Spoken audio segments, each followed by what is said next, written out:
The WCS champion starts to the top right of the map. It's a prime player, or Protoss in red. His ideas. Creator Prime.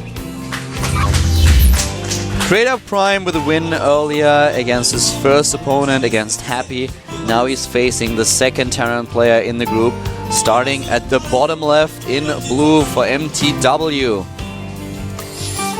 Is the one and only MTW SuperNova. the former OGS player. Just came back from his travels. Was in Germany at the campus party in Berlin, which he won. SuperNova, just an all-around tough guy to beat. Do you see his mouse that he had? No, I Light didn't see blue. that. And do you remember when we were wondering about Parting's mouse, actually, the pink one?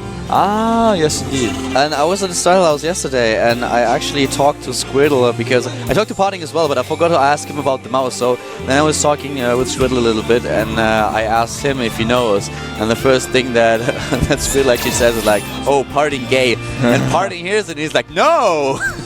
So he apparently just wanted to have a different look for his mouse. He didn't want to have a common one that was black, so he decided to get the pink one. There's no hidden reason. Yeah, I have noticed that even though the sexual identity of Parting isn't known, I think he really prefers pink color. He has oftentimes requested in the lobby to be pink in-game, usually denied.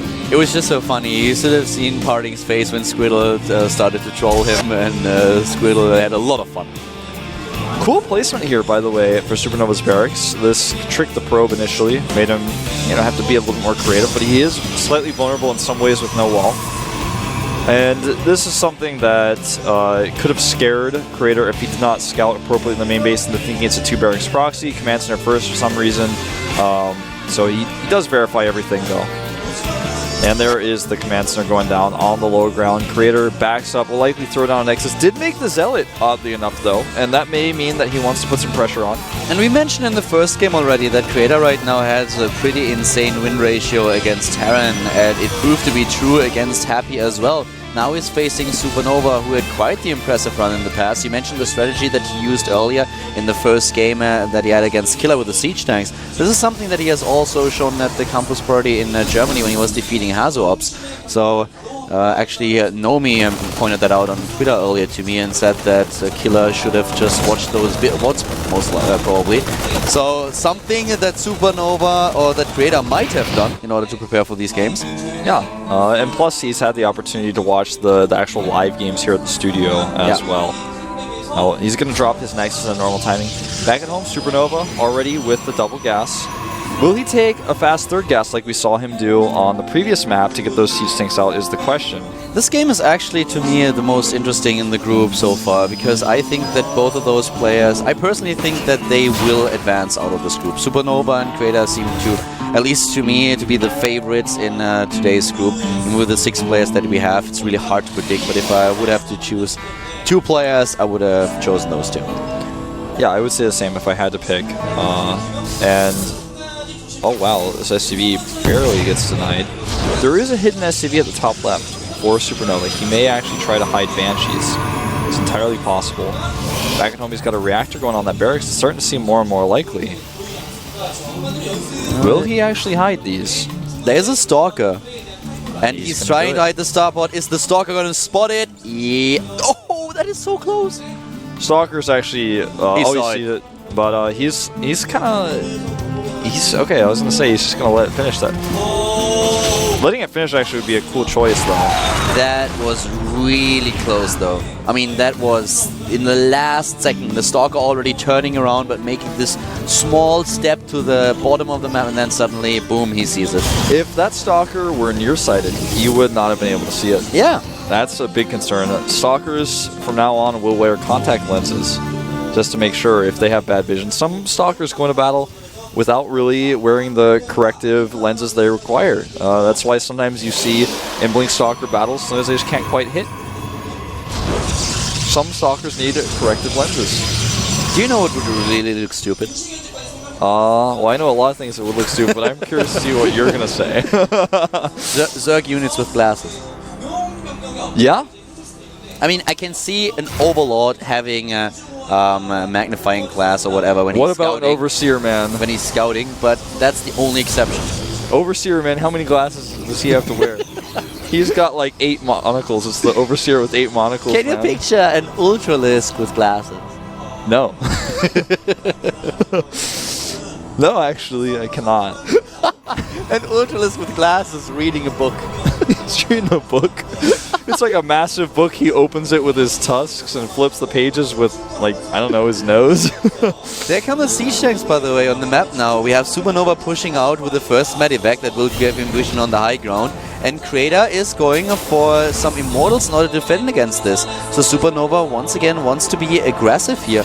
And Creator right now, I think he saw it already. Yeah, he did. He saw the Observer, and he's preparing carefully at home, but you know what's cool is that SuperNova is just doing this as a pressure play, even sends his siege tanks back, and is just going to go with the medevac to drop on the main because he's got double upgrades going with a 3rd command center coming up. This is something, however, though, that Creator sees as well. Rhea actually criticized Creator in the past for losing his Observer, not scouting too much with it, but in this case, not only does he spot the drop with his Stalkers, but the Observer now sees the 3rd command center. He's just always in the know right now in these matches. Yeah, great scouting in this game by Creator, and he was able to defend against this drop without losing anything at all, with having the unit just in the main base hovering there. And once again, +1/+1 is roughly on the same level as SuperNova's, but we already have the Twilight Council completed, so he can start with +2/+2 as soon as he wants to. Blink for Creator once more, and he knows, as you already pointed out, he knows about the 3rd, so how is he going to react? Is he going to go his 3rd base, which is the most likely situation, or is he trying to hit a timing here? Well, we're about to find out. This drop is going to be deterred by Immortals, a few sentries, and a Stalker. They will be deterred. Several Marines killed, in fact. Yeah, it took down a fair amount, and now the Robotics Bay for Creator is halfway done, halfway completed. There comes the Stalker, and also Zealot. This drop today is just out of luck. He's like, well, I keep finding these weird combinations of units that are just enough to kill me, and aren't designed to kill Marines, but... Oh, that was pretty intense. Yeah, if you misclick and suddenly hit your own structure that has just been started with Immortals, that could backfire. Yeah. I mean, we saw a Terran player do this in the past, MMA. He was lucky enough that Idra left the game. And he killed his own command center, but, well... Fortunately for Creator, he stops before the Nexus goes down. That was pretty scary, man. That Nexus had so few hit points. If he actually took 3 volleys, I think it would have been gone. Blink is done. 2/2 upgrades actually started just a little bit late for SuperNova. Hit his armory timing quite nicely.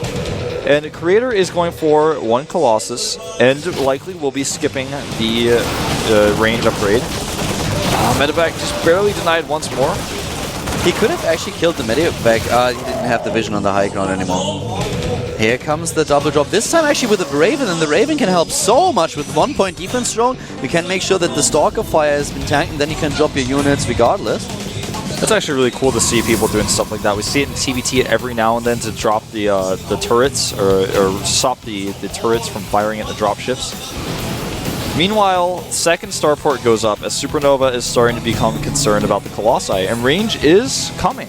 He has not seen this, but this is going to work out quite nicely for him, because obviously he's preparing correctly, whereas in some cases people would have gone for Ghosts here, assuming that it's just going to be that normal 1 Colossus type play. Even the 2nd starport here, of course, playing a huge role. We have a lot of Viking production for him readily available. And now the upgrades are a little bit faster for Creator, which will once again give him the small timings that he used so well in his Protoss vs. Protoss matches that he played at the WCS Korea. But also the transition with the 3 bases now into the Templar Archive. He certainly can afford to go for High Templars and for Colossi at the same time with the gas that he has now.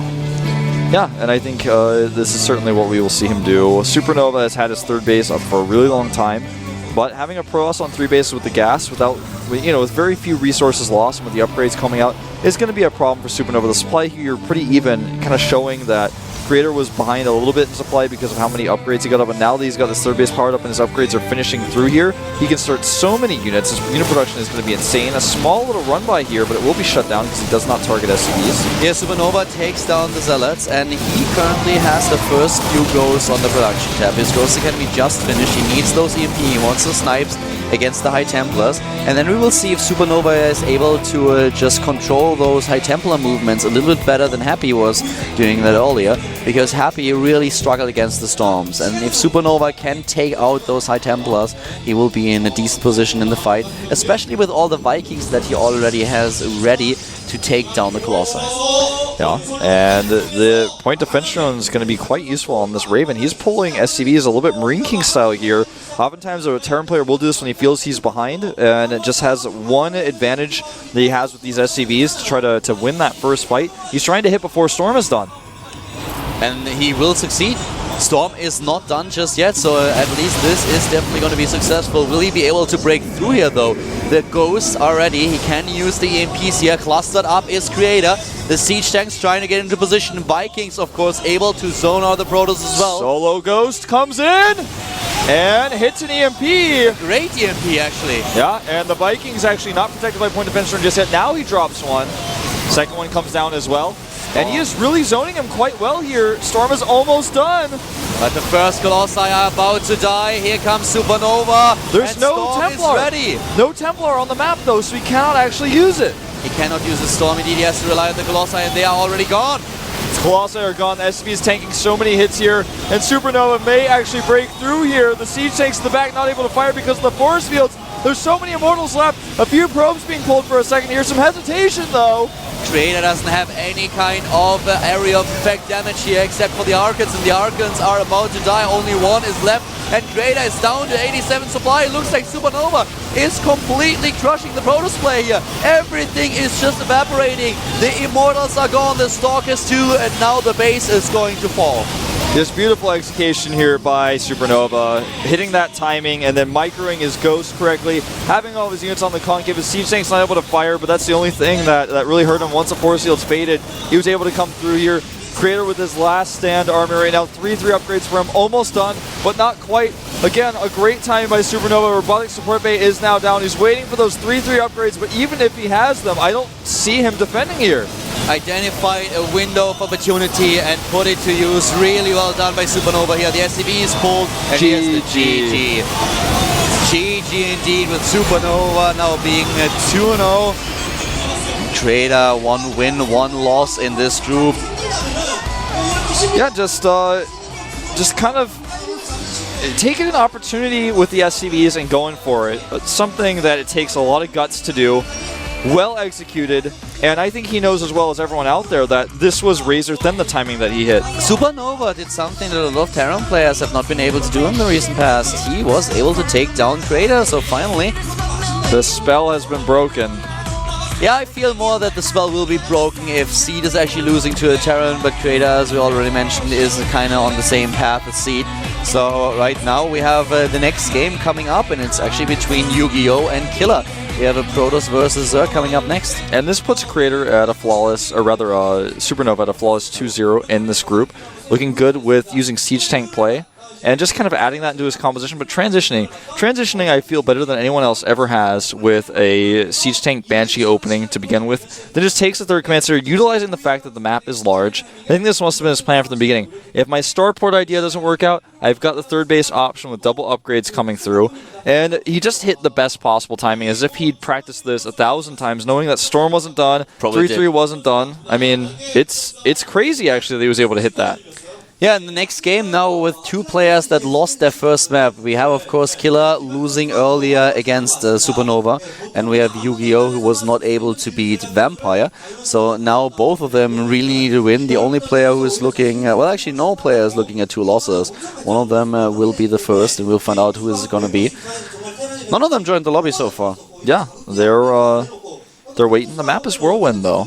A really big map, and this could play into Yu-Gi-Oh's favor a little bit, but Killer in the late game has shown great mothership control, and actually similarly to, I think I could compare him to Ace a little bit. He's got great Warp Prism, multitasking with Storm Drops, Zealot Warp-ins, things like that. So if he can get to the late game comfortably, maybe this is something we'll see him use.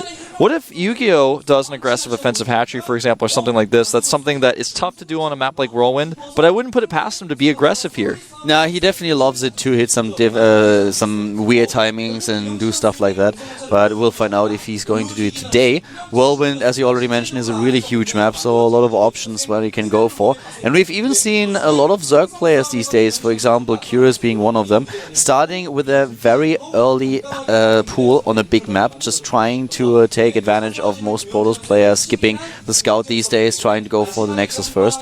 Killer already joining the lobby.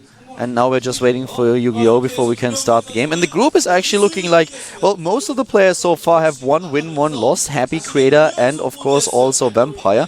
And SuperNova, the only one who was able to win his both games so far. Yeah, so it takes a lead in the group. And it's going to be an interesting one. You made a good point earlier. Killer, I mean, I keep saying the wrong names from there's so many people in this group. SuperNova and Creator are likely the 2 players to get out of this group. They had to face each other early. And this is one reason why Creator is now down. But I think these 2 may still be the dominant force in the group.